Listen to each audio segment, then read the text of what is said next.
Oke, nah kali ini kita masuk ke pembahasan soal tentang percent yield. Nah, sebelumnya kalian harus udah tahu percent yield itu apa dulu gitu. Apa sih yang dimaksud dengan percent yield itu? Nah, jadi percent yield itu berarti misalkan nih, jika kalian mau membuat percobaan untuk membuat suatu reaksi kimia.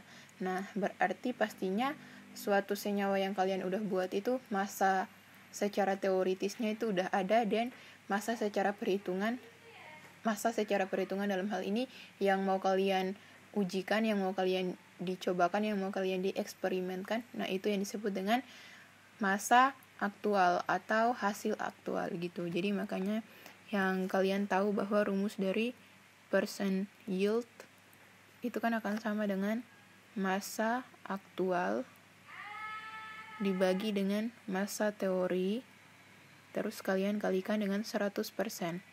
Nah, jadi logikanya itu percent yield itu berarti hasil persen dari komposisi dari yang kalian udah dapatkan dari percobaan itu. Nah, sedangkan massa aktual, hasil aktual ini berarti dia itu merupakan hasil perhitungan gitu. Hasil perhitungan dari stoikiometrinya.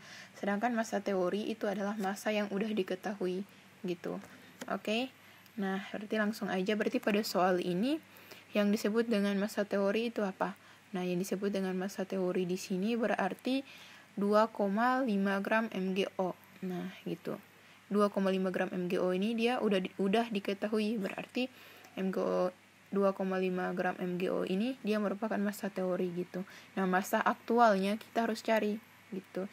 Jadi massa aktual dari MgO kan kita bisa cari menggunakan stoikiometri dari magnesium nitrat dengan menggunakan perbandingan mol dari magnesium nitrat. Setelah itu menggunakan disamain lah koefisien antara magnesium nitrat dan MgO gitu kan. Oke, langsung aja ke cara kerjanya ya.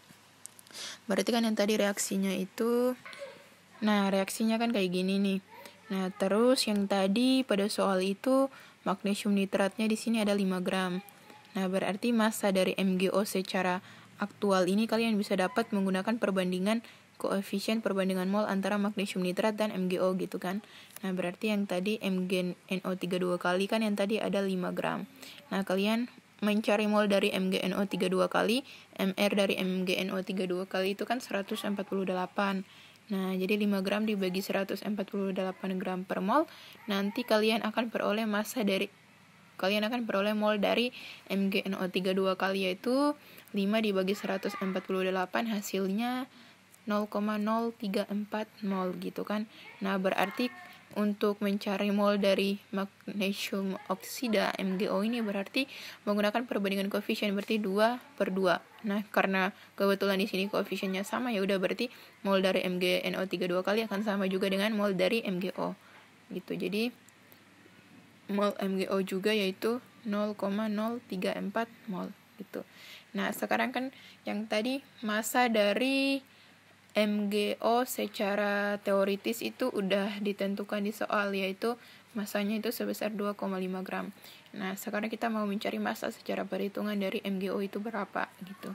Nah, berarti massa dari MgO yaitu kan di sini 0,034 nih. Ya udah, berarti tinggal kita cari, ini kan diketahuinya mol, berarti tinggal ubahkan massa sama dengan mol dari ini 0,034, terus kalian kali dengan Mr dari MgO kan 40 gram per mol. Nah, berarti 0,034 dikali 40 akan sama dengan 1,36 gram gitu. Nah, berarti kalian udah dapat massa dari MgO yaitu sebesar 1,36. Ya udah, berarti kalian udah dapat semua faktor berdasarkan rumusnya gitu kan. Berarti kalian tinggal masukin angkanya. Kan yang tadi percent yield itu kan sama dengan hasil aktual kalian bagikan dengan hasil teori, terus kalian kalikan dengan 100% gitu. Nah, aktualnya kan yang tadi berdasarkan perhitungan ini nih, aktual yang berdasarkan perhitungannya itu 1,36.